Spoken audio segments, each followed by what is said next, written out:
Puras brisas te cruzan también, y tu campo de flores bordado es la copia feliz del Edén. Majestuosa es la blanca montaña que te dio por baluarte el Señor, que te dio por baluarte el Señor. Y ese mar que tranquilo te baña, te promete futuro esplendor. Y ese mar que tranquilo te baña, te promete futuro esplendor. Dulce patria, recibe los votos con que Chile en tus aras juró. Dio la tumba, serás de los libres, o el asilo contra la opresión. Dio la tumba, serás de los libres, o el asilo contra la opresión. Dio la tumba, serás de los libres, o el asilo contra la opresión.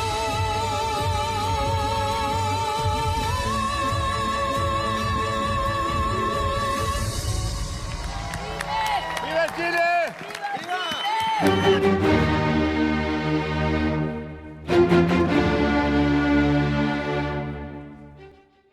Si viajamos al pasado y vivimos los días previos a la Revolución Francesa, a la Guerra Civil Española o a la Revolución Rusa, nos hacemos casi las mismas preguntas de ahora.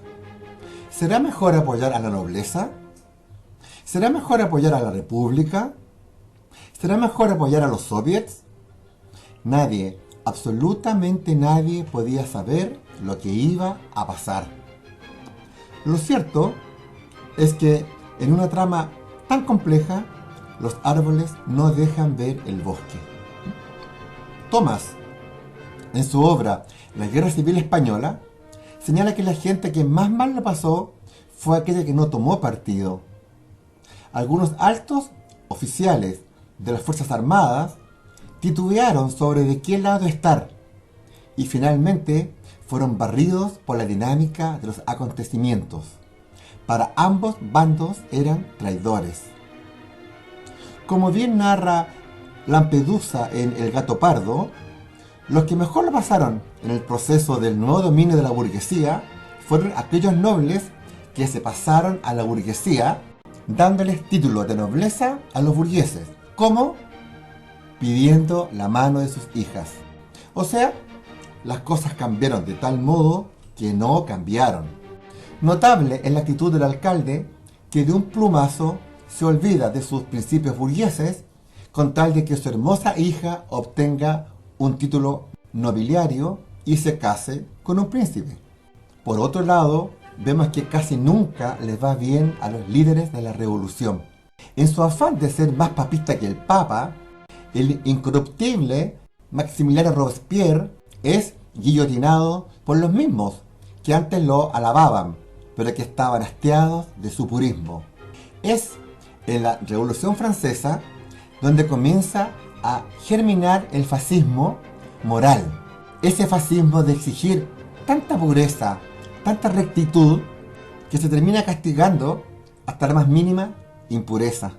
Al final, la revolución se come a la revolución. Este proceso de limpieza moral y estricta en realidad no es otra cosa que una pantalla para realizar las vendetas entre los partidarios. Es decir, una lucha por el poder, una lucha interna. Esta limpieza política, moral, es llevada al paroxismo en la Revolución Rusa por Stalin y sus secuaces. Kamenev y Zinoviev eran líderes destacados de la revolución, pero le hicieron sombra al tío Joe. Y de ahí surgieron las acusaciones más inverosímiles para ellos y para cualquiera que no les gustara a Stalin.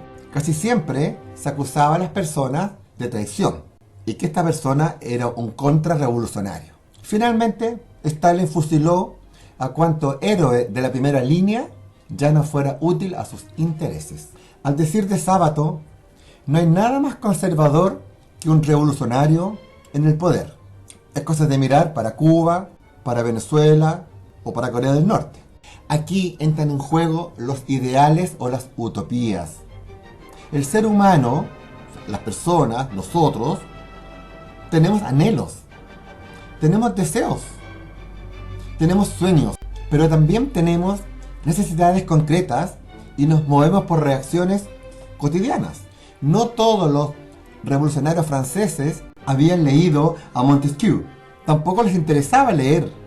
La gran mayoría de las personas en realidad en aquel tiempo no sabían leer. ¿Qué querían los franceses? Un pan en su mesa cada día. Y las noticias falsas de la época en el Facebook del boca a boca decían que una tal María Antonieta, que no era ni francesa, era la culpable de la hambruna. Nada menos que la esposa del rey. Todas las revoluciones, todos los movimientos sociales tienen un elemento de justicia bastante mínimo y certero, pero en realidad se alimentan del odio. Pues el odio mueve más a las personas que los ideales. Por odio fueron guillotinados los reyes. A fin de cuentas, los pobres eran bastante ineptos. Por este odio a los ricos, algunos de los cuales han hecho un papelón gigantesco estos 30 años, sumado también a los delitos del alto mando, de carabineros y ejército, se nos ha querido convencer de que todo el mundo roba. Y se agrega a todo tipo de organismo, institución o persona, insinuando siempre que toda esta gente roba. Y también se agrega que las AFP roban. Finalmente el Estado roba. O sea, no se cuenta nunca la historia completa, sino que una pequeña parte, 1%, y 99% ¿qué? Odio. Por eso es que muchísima gente va a votar por Boric, un candidato que todos sabemos que es francamente pésimo y que si llega a gobernar no va a durar 6 meses. Y esto va a causar una crisis social muchísimo más grande que si no ganara ahora el 19 de diciembre. Como a Robespierre, a Boric ahora sacar los mismos que votaron por él, hastiados de sus imbecilidades. Todos los agitadores sociales saben, desde los tiempos de Espartaco, que el odio mueve más que el ideal.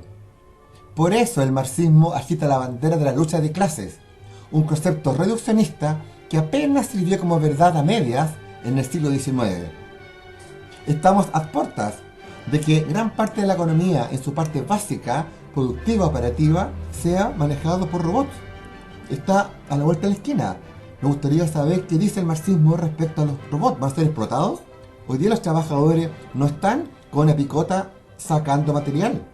No hay mujeres y niños arrastrando carros. O sea, hoy día el trabajador es especializado. Muy poca gente hoy día en realidad correspondería al concepto del obrero o del trabajador explotado del siglo XIX. Señores, esto fue hace más de 200 años. Hoy día la gente es especializada, hoy día la gente estudia, hoy día la gente se informa. Hoy día es inverosímil pensar que alguien es explotado por otro. Pero el marxismo lo explota y por ejemplo aquí tenemos una inquina con unos seres muy extraños, los fachos pobres. Los fachos pobres son seres que no encajan en la camisa de fuerza del marxismo, porque según el Evangelio de Marx, tú, si posees los medios de producción, estás en el grupo de la clase de los explotadores. Y si no los posees, estás en el grupo de los explotados. Bueno, los fachos pobres no están en ninguno de los dos lados. He aquí entonces que los horribles fachos pobres se han multiplicado de tal manera y están tan alienados con el sistema que si sumamos los votos de Kast y Parisi aproximadamente, son prácticamente 3 millones de fachos pobres. Estos fachos pobres son un auténtico descalabro para el marxismo, un golpe a la cátedra. En ello no está solamente el comerciante de clase media, no está solamente el dueño de la ferretería, sino que está la señora que tiene una pyme y produce uniformes escolares y además contrata personas, es empresaria, ¿cierto? Paga IVA, ¿cierto? Además está la señora Juanita, ella vende empanadas y quiere que su negocio de empanadas prospere. Y está el maestro Lucho, que hace pololos. Todos esos fachos pobres no son de izquierda, no les importa el socialismo, no quieren saber nada de estatizar, de que le quiten su casa, etc. Entonces, ¿dónde calzan? Por tanto, algunos se preguntan, ¿estas personas por quiénes están votando? Entonces, ¡oh, horror! O sea, están votando por los explotadores. O sea, los fachos pobres, en realidad, no les sirven al marxismo. Están descolocados hoy día porque ¿cómo tanta gente pudo votar por Kast o tanta gente pudo votar por Parisi? ¿Por qué? Porque lejos del predicamento marxista, hoy la confrontación no es entre explotados y explotadores. Escuchar esto en el siglo XXI ya es para la risa, pero tampoco la confrontación es entre ricos y pobres. Hoy día hay otras variables, hay otros elementos en juego, hay otros ideales y hay otros problemas también, ¿cierto? Y otras herramientas de solución. Entonces, los que representan hoy día a Boric y a Kast, más allá de los intereses electorales, son distintos modelos de sociedad, distintas formas de ver las situaciones, distintas formas de jerarquizar, sobre todo una idea distinta de qué es lo que el ser humano necesita hoy.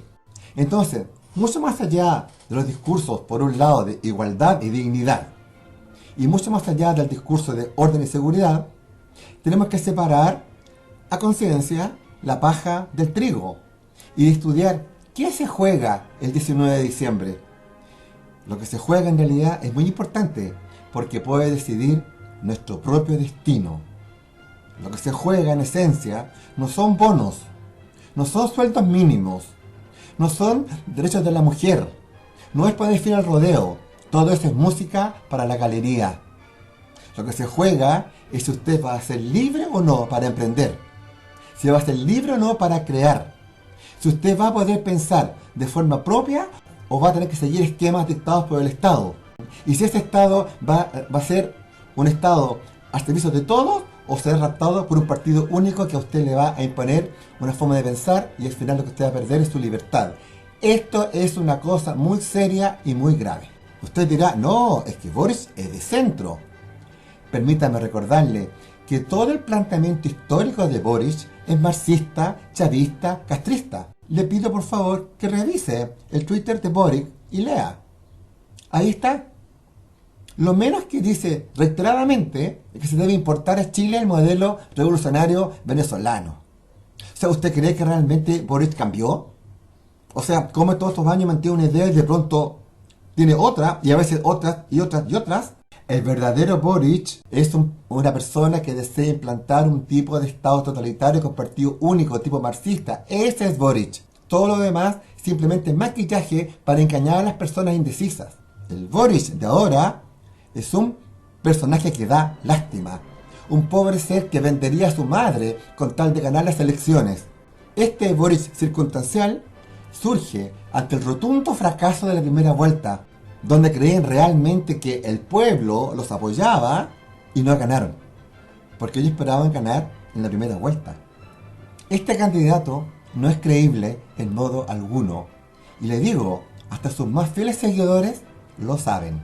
Si gana la elección, se sacará la careta e intentará implantar de una forma u otra o dejar algunas bases, algunas bombas de tiempo para su revolución bolivariana.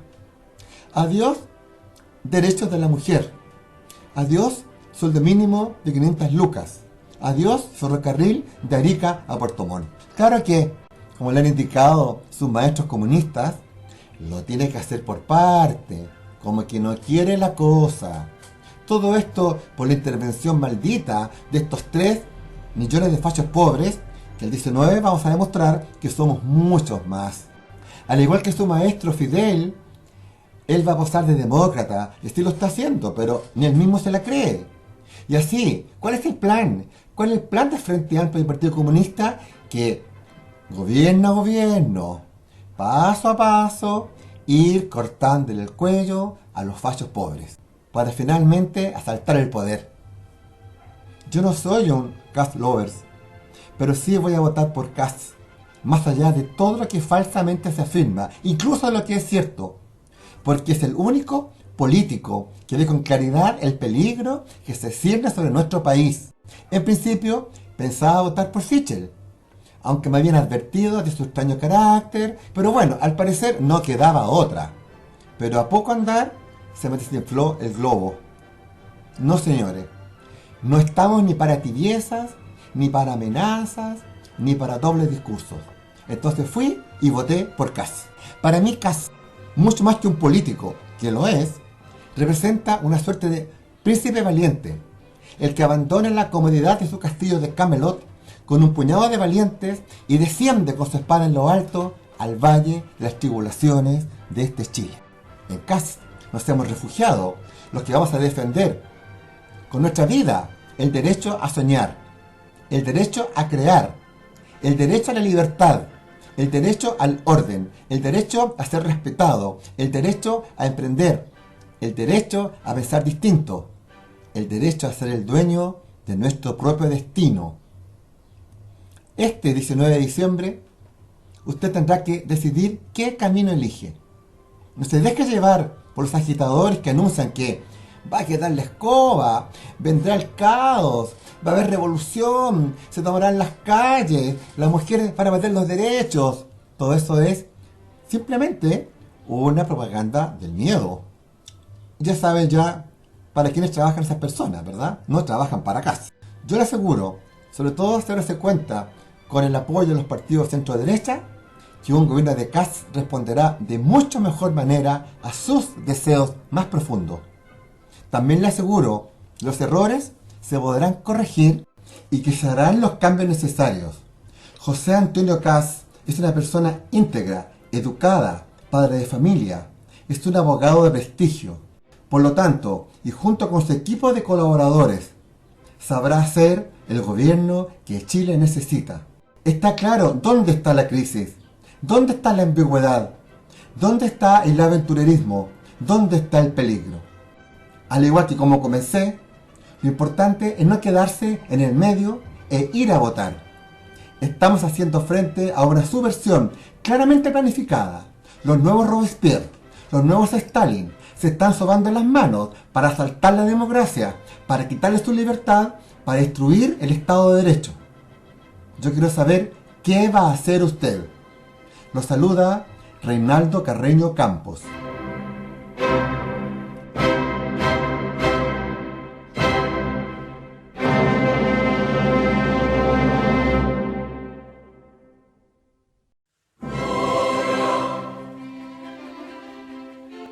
Constato, con pena y dolor, como muchos adherentes de Boric mienten e insultan por las redes sociales.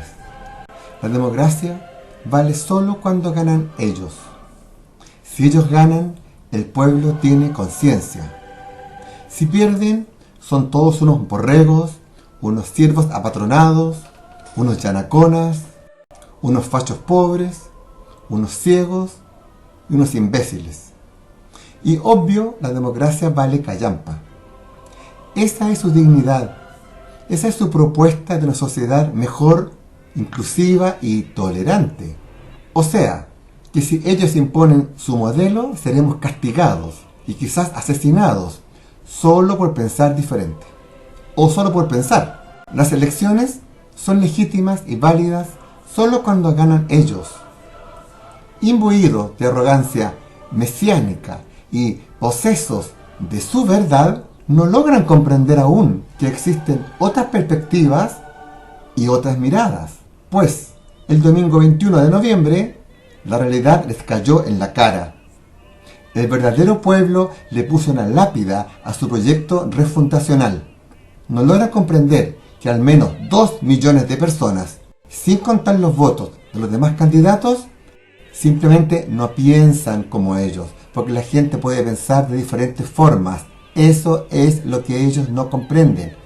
Y pensar de diferentes formas no te hace ni malo, ni tonto, ni imbécil, ni ignorante. Solamente piensan de distinta manera. Pues ahora, el 19 de diciembre, les demostraremos que somos muchos más los que no pensamos como ellos. En Chile, el resultado de las elecciones se respeta en forma sagrada. Ellos, en su borrachera de pseudo dignidad e igualdad, desean destruirlo todo y cambiarlo todo. Para eso comienzan a insultar. Con sus insultos desean negar los resultados de una elección y desconocer la voluntad del pueblo real, no el que ellos imaginan. Por eso, para que se respeten las leyes, para que tengamos una dignidad verdadera, para que tengamos una sociedad en paz y en seguridad, es absolutamente necesario votar por Kast. Esta gente no está dispuesta a aceptar propuestas diferentes. Imbuidos de sus prejuicios, contaminados de falsa ideología progresista y de falsa moral superior, no desean comprender algo tan simple como la diversidad. Y en esa diversidad tenemos que vivir todos. Con las fuerzas de los votos tendrán que, si no comprender esto, al menos aceptarlo. José Antonio Kast, presidente.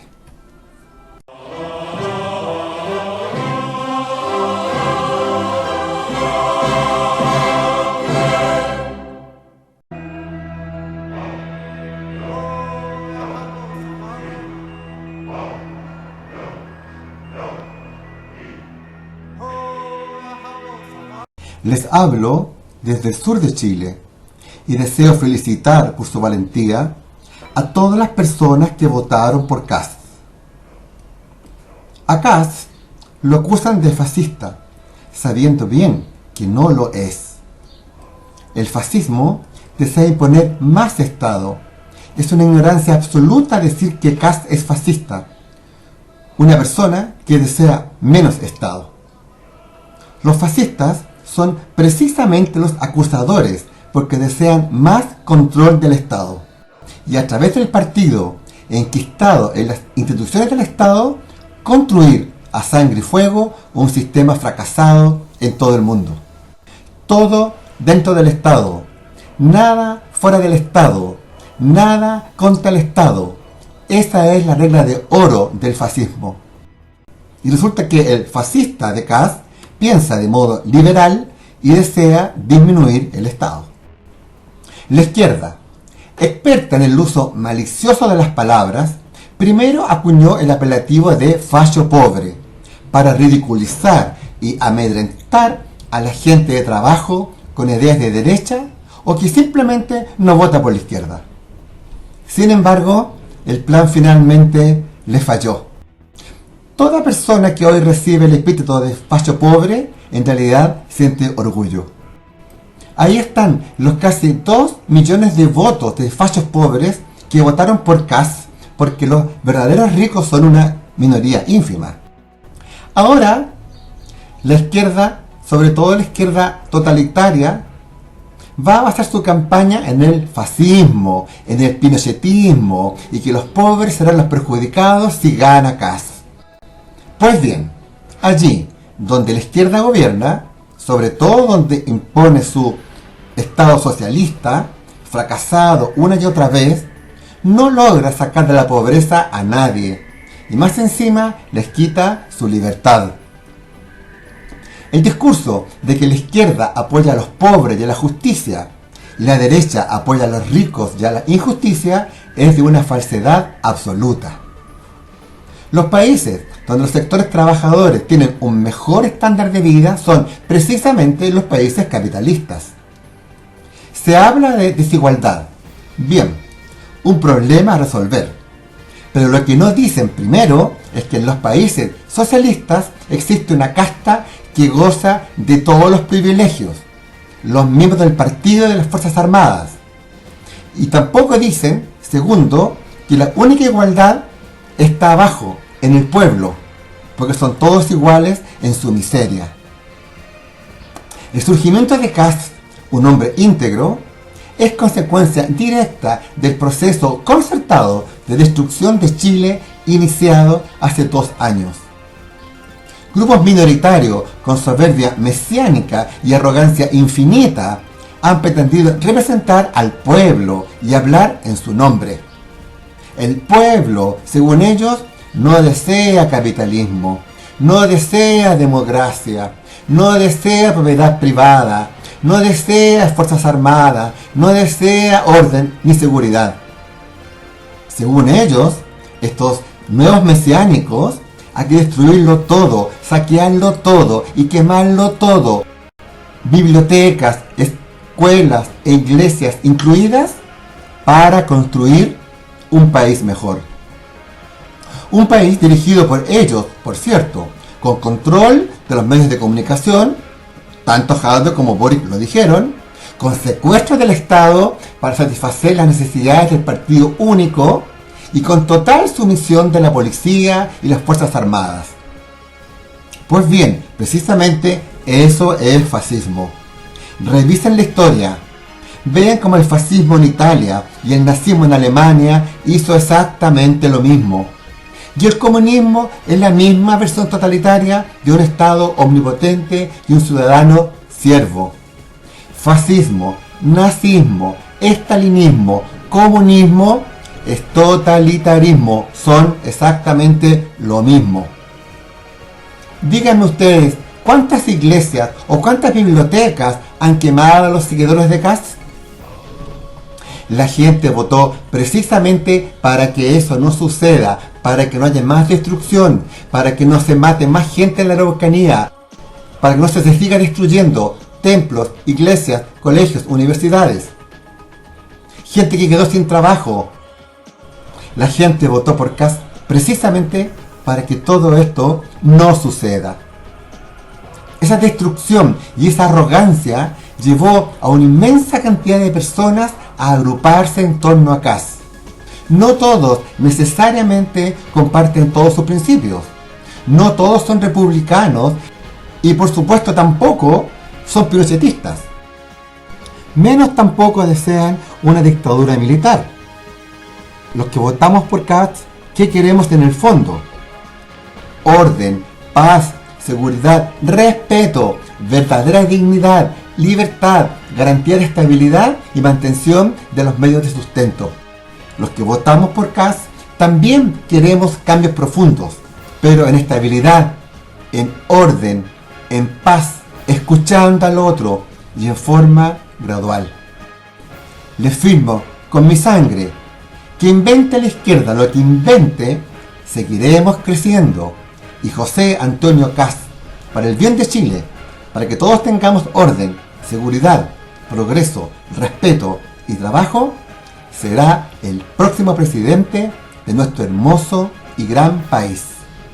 Los saluda Reinaldo Carreño Campos.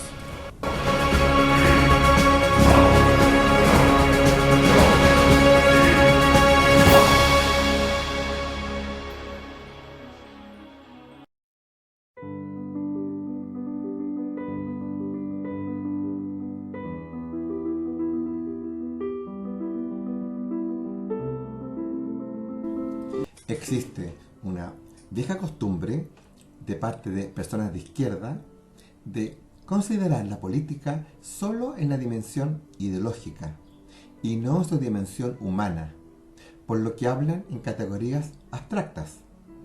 Así, ellos dicen luchar contra el imperialismo al referirse a Estados Unidos. Es decir, en dicho país no habitan personas con sentimientos, con valores, con familia, sino que existen imperialistas. Entonces, en cuanto a categoría abstracta, pueden decir todo lo que quieran en contra de Estados Unidos, porque han despersonalizado a toda una nación. Desde luego, en sus tiempos, la Unión Soviética para ellos no era imperialista. No importaba que se hubiera anexado a la fuerza a Estonia, Letonia y Lituania, más casi toda Prusia Oriental, más un cuarto de Finlandia, y que además tuviera bajo su yugo militar e ideológico a Hungría, Checoslovaquia, Rumania, Bulgaria, y media Alemania. Y esa misma Unión Soviética, en sociedad con la Alemania nazi, invadió Polonia Oriental, asesinó y destruyó. Pero no era imperialismo, era solidaridad con los pueblos oprimidos. En ese perverso juego de palabras en que gran parte de las personas de izquierda son expertas, resulta que ahora el término para referirse a la candidatura de Kast es lucha contra el fascismo, o derechamente contra el nazi Kast. Pero resulta que la candidatura de Kast no tiene nada de fascista. Toda esta campaña del terror es fruto del miedo atávico a que gane Kast.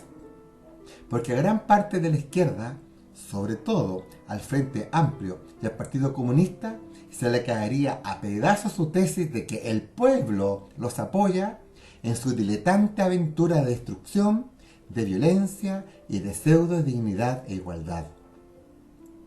Además, su rechazo frontal al neoliberalismo y su deseo de destruirlo ya no tendría base política.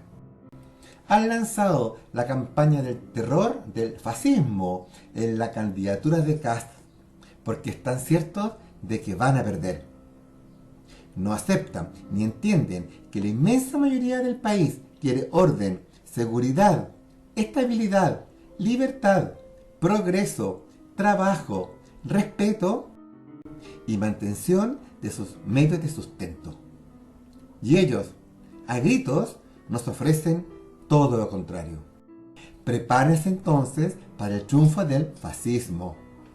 De nada les servirá su campaña del terror. Detrás de Kast estamos millones de personas que no aceptamos el tinglado de la falsa dignidad y la falsa igualdad. Detrás de Kast estamos millones de seres humanos, no de fascistas, de personas que tenemos valores, emociones, proyectos, sueños, que tenemos familia. Detrás de Kast estamos los que no podemos aceptar a un posible presidente que visita a criminales, que se burla de una persona asesinada por terroristas y que fuera senador de la República, que tiene opiniones cambiantes y contradictorias, que siempre está pidiendo disculpas, que no tiene idea de economía ni de muchas otras cosas necesarias para gobernar, que se confunda con las cifras es casi un pelo de la cola. Detrás de Kast estamos los que valoramos el estudio, la honradez, el trabajo, el esfuerzo, la creatividad, el emprendimiento, el talento, la libertad de pensamiento y el mérito. Detrás de Kast estamos los que valoramos la vida, rescatamos las tradiciones y no falseamos la historia. Detrás de Kast estamos los que respetamos a todas las personas, sea mujer, hombre, anciano, joven, pobre, rico, creyente, ateo, rubio, moreno, homosexual, lesbiana, mapuche o inmigrante. Señores de la izquierda delirante, prepárense para que gobierne el fascismo. Y no olviden que fascistas son aquellos que imponen una única forma de pensar, los que desean más Estado. Fascistas son los que desean controlar y anular los medios de comunicación independientes. Fascistas son los que desean estatizar los fondos privados, los que incendian las bibliotecas, los que ignoran la diferencia. Fascistas son los que desprecian la historia, los que odian la cultura. Fascistas son los que pisotean los símbolos patrios, los que destruyen los símbolos religiosos, los que desean imponer que todos seamos iguales. Por tanto, el fascista no es Kast. Y recuerden, el conflicto no es entre ricos y pobres, sino entre gente ladrona, floja, violenta y corrupta, ya sea rico o pobre, con gente honrada, trabajadora, pacífica y correcta, ya sea rica o pobre. Los saluda Reinaldo Carreño Campos.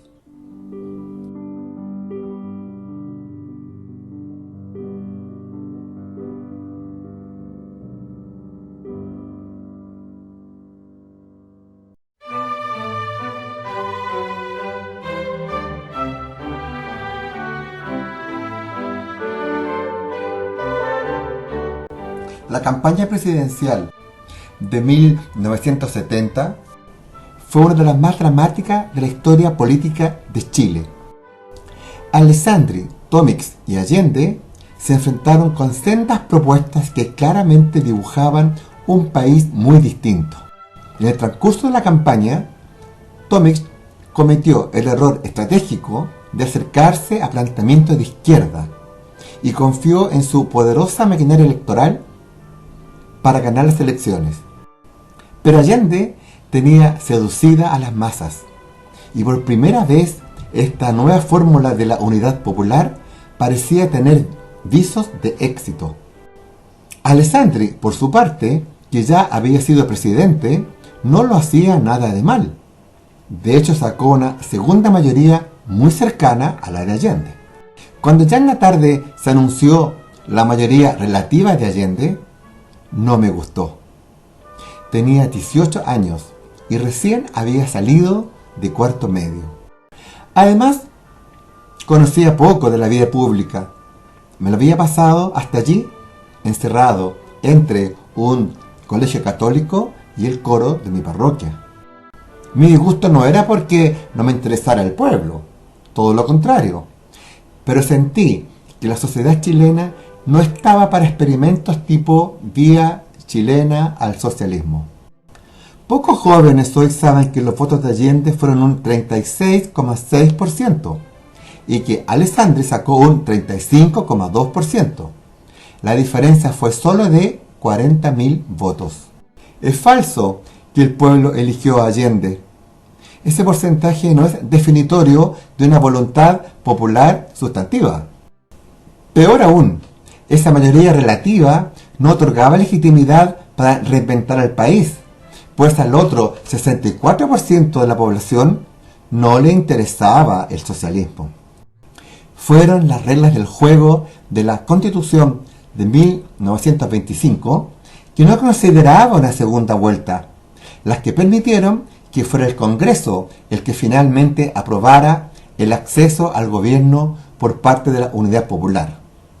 Esto sucedió con negociaciones y con la firma de un estatuto de garantías que finalmente Allende no cumplió.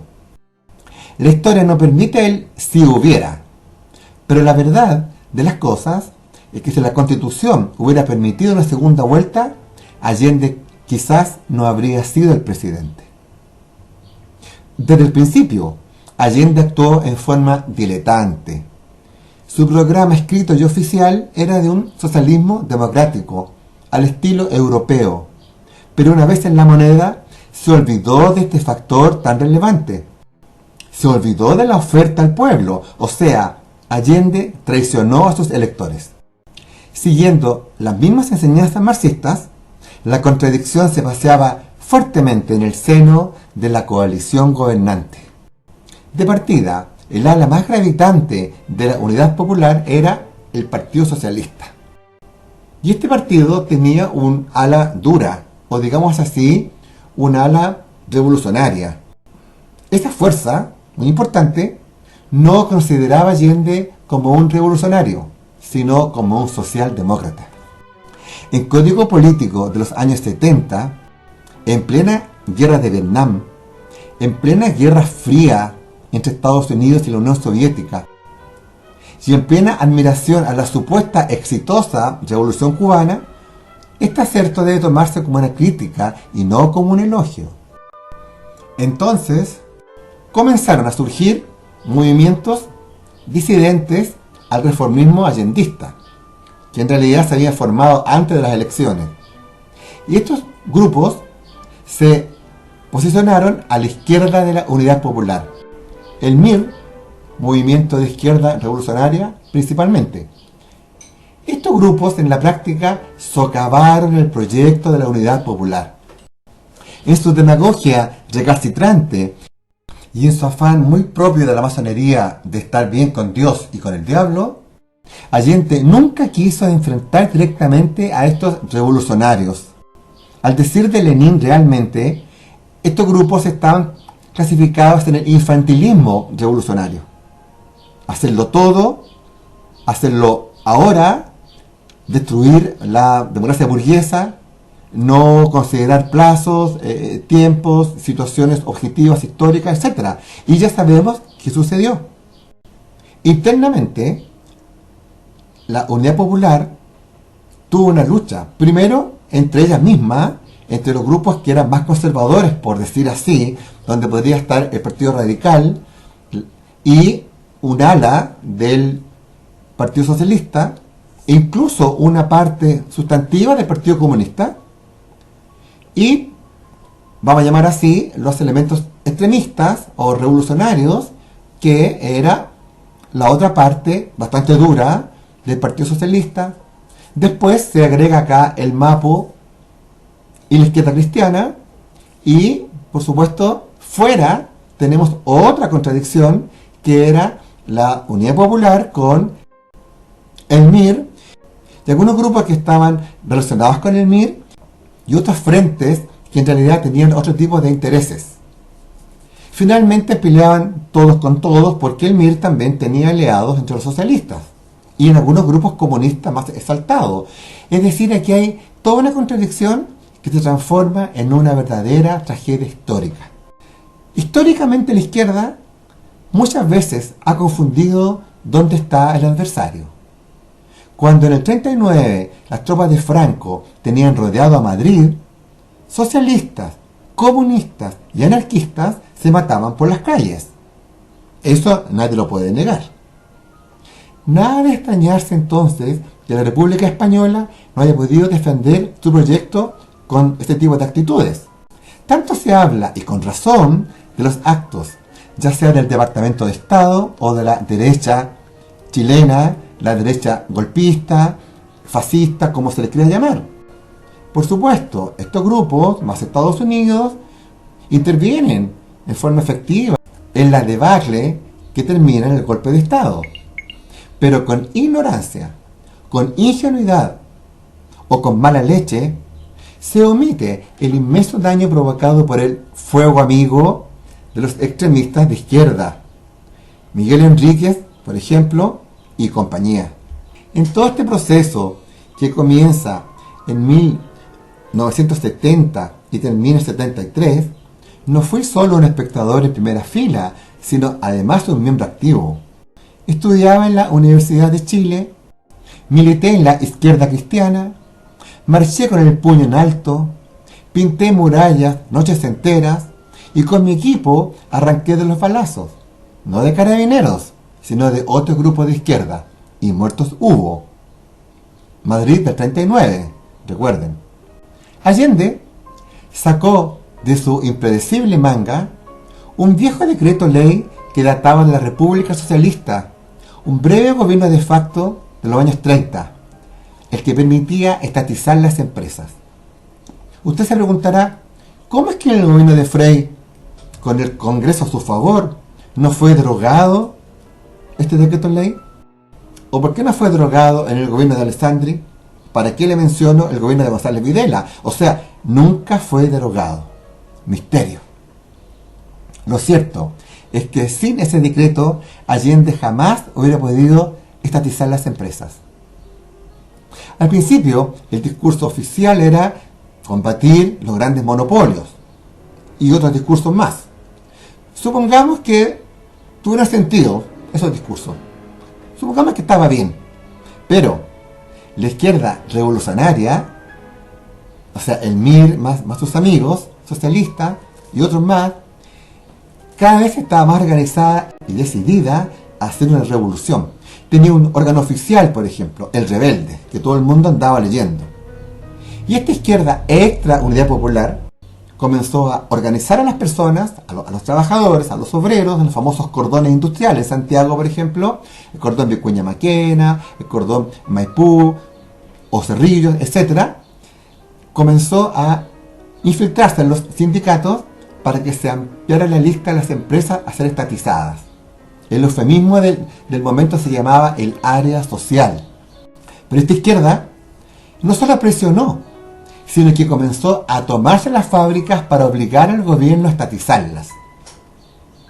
Y eso no era parte del programa. Allende, en su constante muñequeo político, no tuvo el coraje de decirles que no, Lo mismo pasó con la reforma agraria, iniciada ya, incluso a fines del gobierno de Alessandri, continuando con el gobierno de Frei. En la reforma agraria, no todos los fondos debían ser transformados en asentamientos, no todos los fondos eran ineficientes. En todos estos casos, el MIR tenía frentes revolucionarios y también comenzó a tomarse los fondos. Y en todo caso, ¿qué hizo Allende? Lo mismo, lo transformó en asentamientos. A todo esto consideremos que Allende tenía un mandato precario. Su mandato presidencial no estaba avalado por una gran mayoría. En el fondo, como ya dijimos, como la Constitución no permitió una segunda vuelta, hubo acuerdos políticos. Y entonces su gobierno nunca fue un gobierno tan legitimado. Nunca tuvo el apoyo de la gran mayoría del pueblo, como se nos quiere decir ahora. Sumemos esto a la pérdida para la derecha, o para los poseedores de los medios de producción, como dice el marxismo, de sus empresas, de sus fondos, y comienza entonces parte de la derecha, parte sustantiva, sumada a la democracia cristiana, a aceptar la idea de una salida militar. Sobre este punto no voy a opinar porque este proceso tan doloroso es conocido de sobra.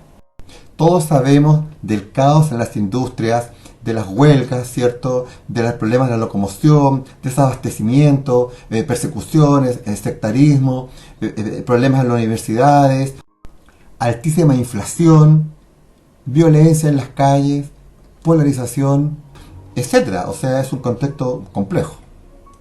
Así comenzó el proceso de destrucción interna del proyecto social demócrata de Allende, el cual, aliado paradojalmente con el proyecto golpista, llevó al país a la tragedia que todos conocemos. Pocas veces se habla de que también desde la Unidad Popular se socavó el proyecto de Allende. No fue únicamente el golpe de Estado externo.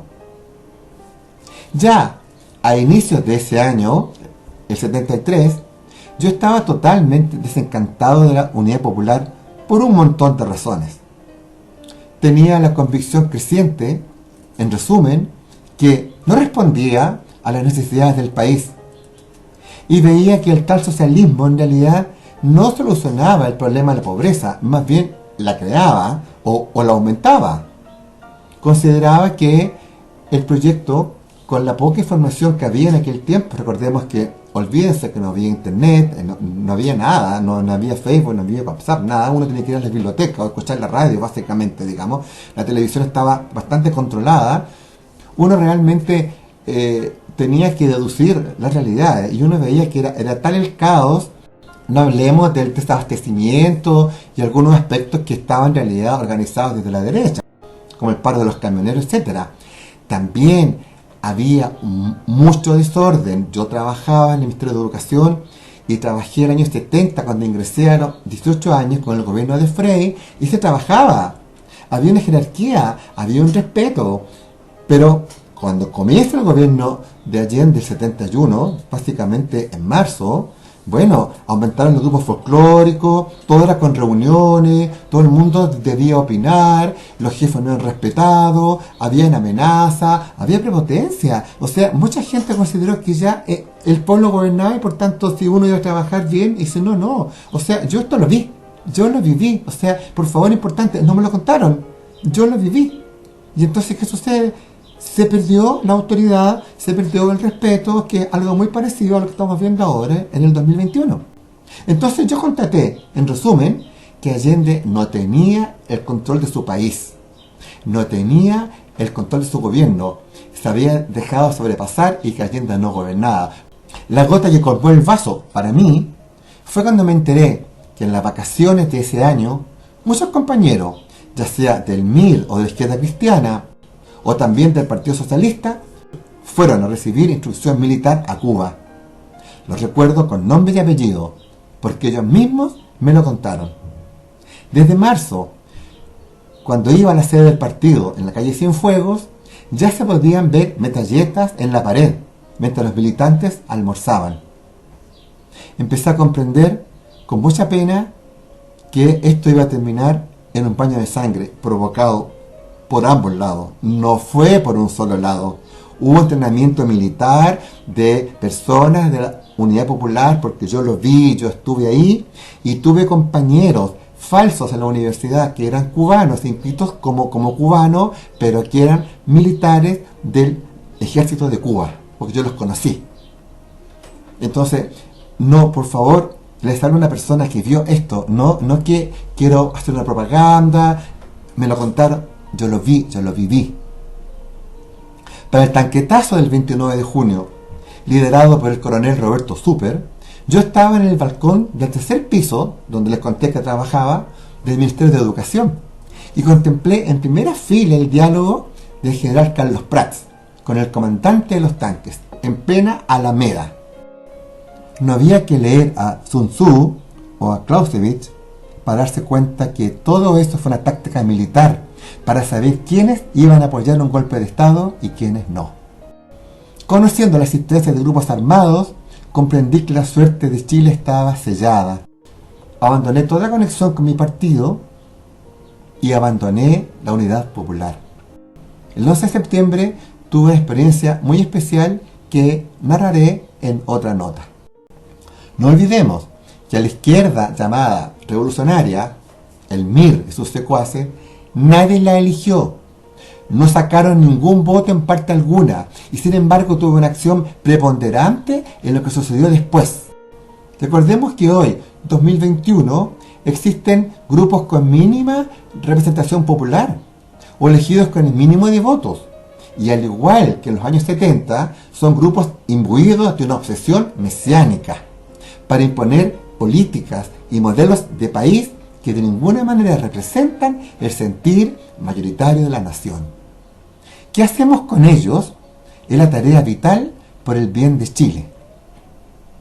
Como muy bien nos señala Lenin, un pequeño grupo organizado con voluntad clara de su objetivo puede vencer con relativa facilidad a contrincantes aparentemente más poderosos. De hecho, en la Rusia de la época, los bolcheviques eran un grupo minoritario dentro de los partidos de izquierda. Y la burguesía rusa potencialmente era mucho más poderosa, pero nunca se organizó de modo de anular la avalancha que se le venía encima. Jamás se lo imaginaron. Espero que en estos 50 años, con 2 cambios de generación mediante, seamos capaces de traspasar esta experiencia a las nuevas generaciones y enfrentar de mejor forma la avalancha que se nos viene encima ahora a nosotros. Estos grupos mesiánicos, totalitarios, anarquistas, ultraizquierdistas, como ustedes los quieran llamar, no desean dejar piedra sobre piedra. No van a descansar, aunque pierdan todas las elecciones. No respetan nuestras instituciones, las desprecian.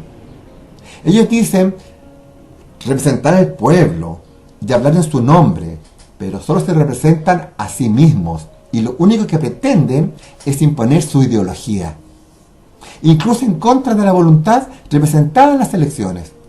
Estos grupos no validan nuestra democracia, se burlan de ella y la usan solamente cuando les conviene. Cuando ellos ganan, la democracia vale; cuando ellos pierden, democracia que no vale. Así es. El pueblo es inteligente cuando ellos ganan, y cuando ellos pierden, el pueblo es tonto. Los utilizan, ¿sabes? Son borregos, son yanaconas, son fachos pobres.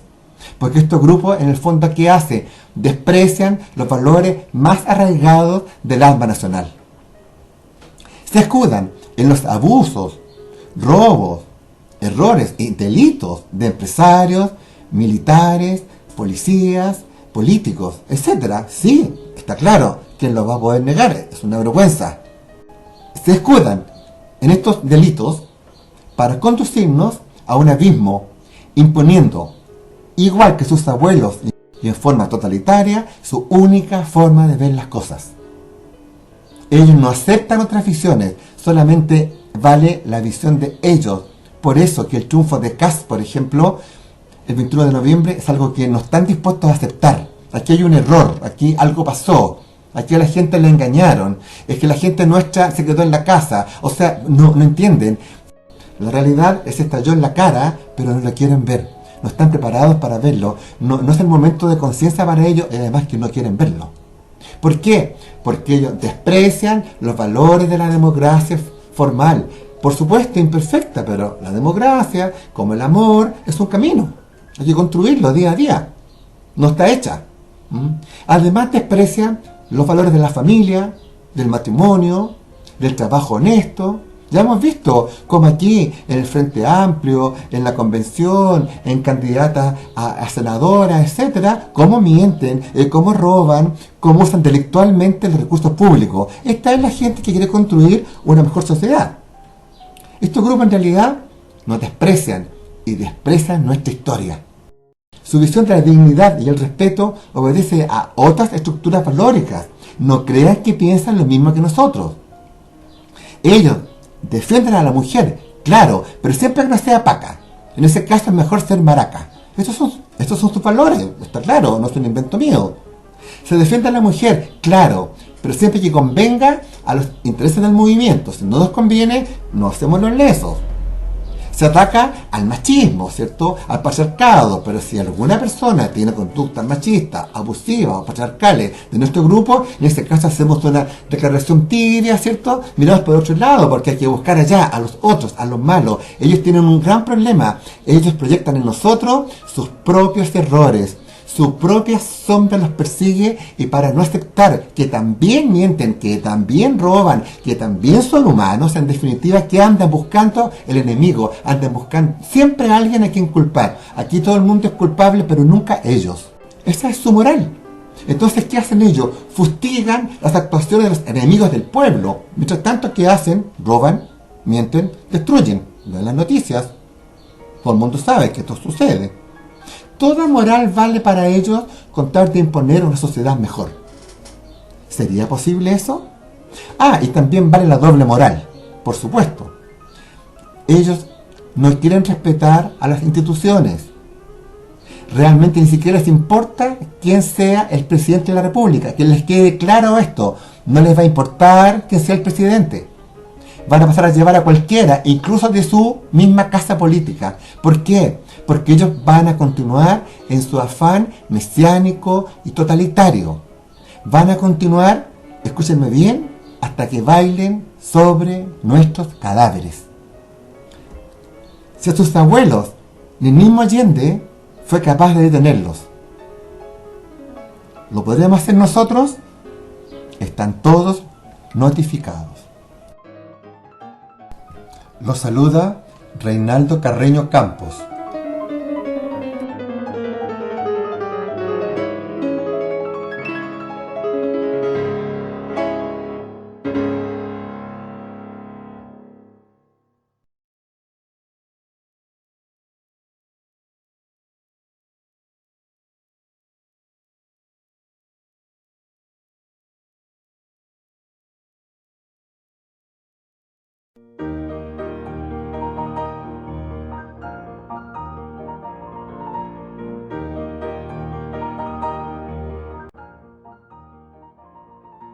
Una increíble cantidad de ingenuos afirma o cree que el 80% corresponde a su sector político o a su idea de sociedad.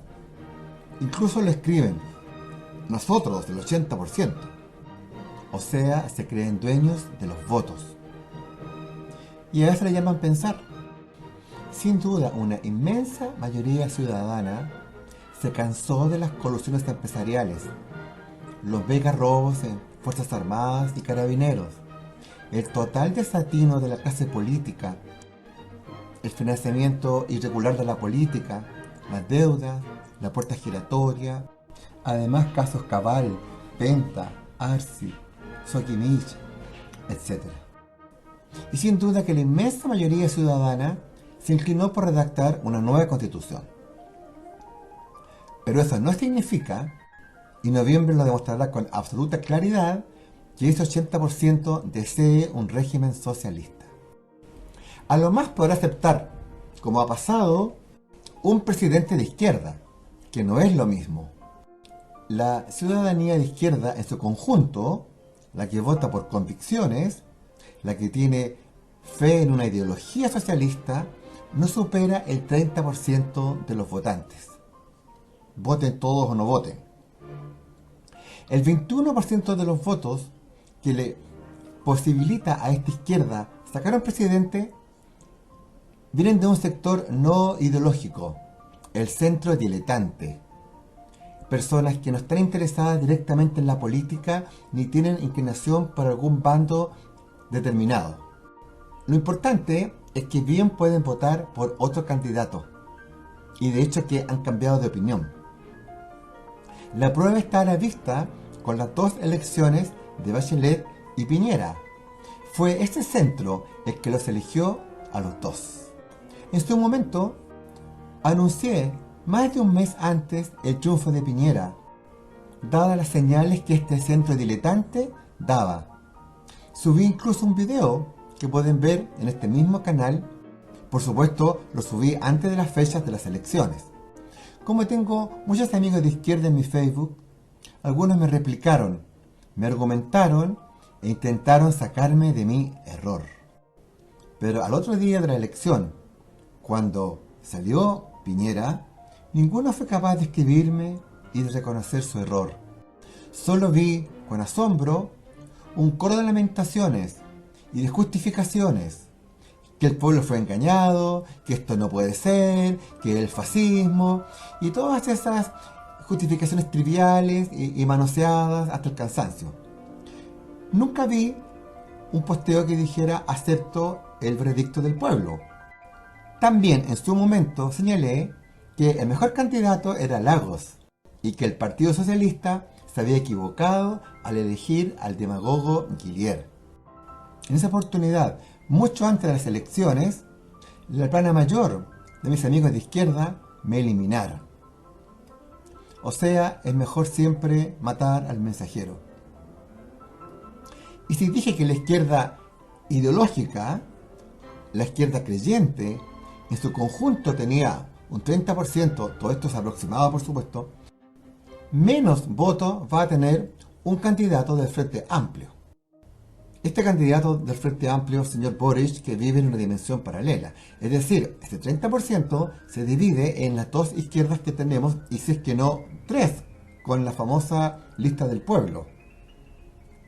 O sea, la centroizquierda, o la ex nueva mayoría, es un diablo más conocido, más cimentado, y tiene, por supuesto, más posibilidades electorales. Aquí hablo de elecciones, no de proyectos, no de modelos. Recuerden que esta ex nueva mayoría tiene una gran cantidad de gobernadores, es decir, es un grupo de izquierda que tiene votos. En los próximos meses veremos a una Jasna Proboste haciendo milagros para que esta fuerza recupere su poder anterior, porque evidentemente algunas personas se van a ir a la izquierda con Boric y otros se van a ir a la centro derecha con Sichel, pero yo creo que aquí pueden haber sorpresas. Por otro lado, lo mismo con el voto ideológico de la derecha en su conjunto. Esta derecha ideológica, o sea, creyente en el modelo capitalista, creyente en el orden y la estabilidad, llega con suerte al 30% también. Quizás con todo lo que ha pasado, su piso esté entre el 20 y el 25%.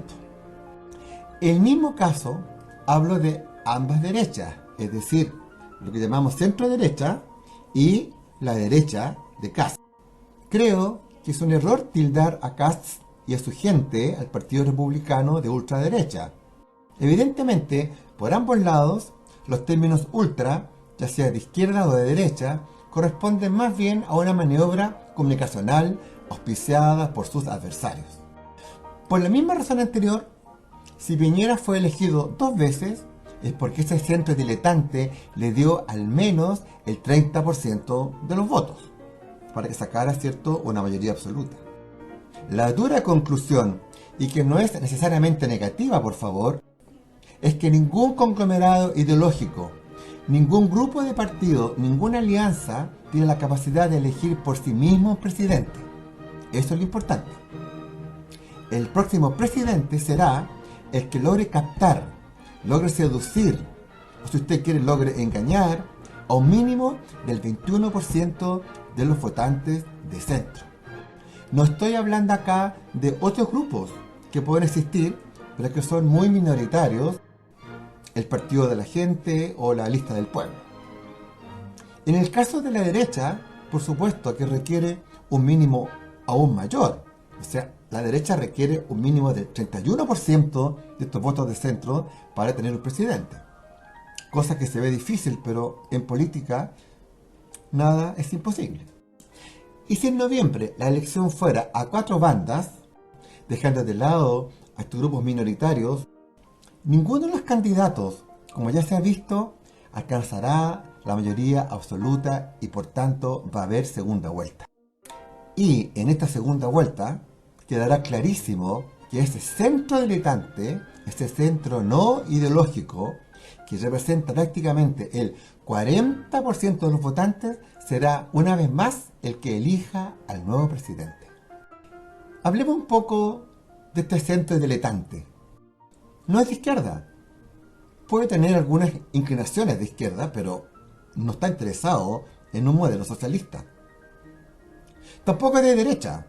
Tiene críticas a la actitud de la derecha y ha sufrido también y se ha molestado también con los desfalcos y las situaciones que enuncié al principio y que todo el mundo las conoce. Pero este centro tampoco es neoliberal, definitivamente, y tampoco es socialdemócrata. Y por supuesto, ni mucho menos este centro socialista o comunista. ¿Por qué? Porque la mayoría de este centro desea surgir en la vida. Desea seguridad. Desea al menos una garantía que su bien raíz, ya sea 1, 2 o quizás 3, nadie se lo va a expropiar. Y también desea reales posibilidades de estudiar a un costo razonable, pero no le importa si es área pública o privada. También desea salud al alcance y tampoco le importa si es pública o privada. Requiere también garantías de justicia, de estabilidad, de paz, de trabajo bien remunerado y también libertad para crear y emprender. O sea, este centro de ninguna manera, si exactamente no es de derecha, de ninguna manera es de izquierda, porque estos valores de estabilidad, de paz, de justicia, de tranquilidad, son valores más bien de derecha. Lo importante es que por definición, este centro del 40% no vota por convicciones ideológicas. Vota más bien por intereses, vota más bien por garantías y también vota por una persona en particular más que un partido o una bandera o una ideología. En resumen, en cifras gruesas, el 80% del plebiscito de la nueva constitución, ese cacareado 80% que muchos dicen somos del 80%, veamos cómo se compone. Primero, está compuesto o estuvo compuesto por el 30% de la izquierda ideológica, seguro. Estuvo compuesto por el 40% del centro diletante, que también quería transformaciones y quería cambios. Y estuvo también compuesto por un 10% de un sector de la derecha o de, digamos así, de la centro derecha. O sea, el 80% de las personas que votaron no son de izquierda ni de socialismo. Eso es lo que quiero aclarar. Todo esto, por supuesto, insisto, son cifras gruesas de la gente que votó. Y también, si uno piensa, proyecta a la gente que no votó, podría ser similar. Pero yo no lo sé. Lo importante es no confundirse, que no hay un 80% de izquierda ni socialista. No es así. Ahora, es un total misterio, con estas cifras que estamos usando, que son las reales, si vota más gente en noviembre, mucha más gente, no sabría decir qué podría pasar. Pero, dado que estos votos representan más o menos estadísticamente un sentir de la población, es muy probable que estos porcentajes se mantengan. Pero no podría jurarlo.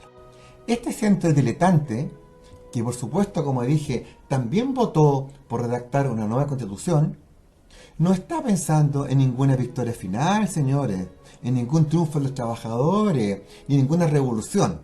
Y además, este centro está muy informado de los desastres totalitarios de Venezuela, de Cuba, de Corea del Norte, de Bielorrusia, de Nicaragua. Es un centro informado. O sea, no va a querer eso. Por tanto, aquí nadie me venga a decir que es dueño de los votos. Los dueños de los votos son simplemente los que votan y punto. No sabemos realmente qué va a pasar. Algunos parece que aún no comprenden. ¿Por qué perdió Jadwe la primaria? Primero que todo, no perdió por la fantasía de los votos de la derecha. Perdió porque al ser un bocazas, asustó al centro diletante que muy difícilmente iba a votar por él solo por ser comunista desde el inicio. Pero decirles que iba a cerrar las pymes ineficientes, que cualquiera se podía tomar sus segundas viviendas y que los medios de comunicación iban a ser controlados, fue un golpe a este 40% de centro. O simplemente los asustó, o los enfureció, no sé. Lautaro Carmona es una persona inteligente. Fuimos compañeros en la universidad. Gran persona. No sé cómo pudo aceptar las pelotudeces que este señor Jadwe dijo. Quizás en todo caso será mejor para el país. Gracias, que se equivocó, señor Jadwe. Es que aún no se capta, digo yo, con toda esta gente que piensa que el 80% va a construir la sociedad socialista, vamos a expropiar y el Estado y se van los ricos en la propiedad privada y la igualdad, etcétera. Todavía no comprende que este país tiene muy arraigados valores de seguridad, de garantías, de estabilidad, de tranquilidad, de surgir en la vida. Este país no quiere ninguna revolución. Hablo de 40% de los votantes, señor. No esta gente que fue a quemar y que fue a destruir la Plaza Baquedano. No esta gente de la lista del pueblo que dice que el pueblo, ese 40%, por supuesto que también es el pueblo.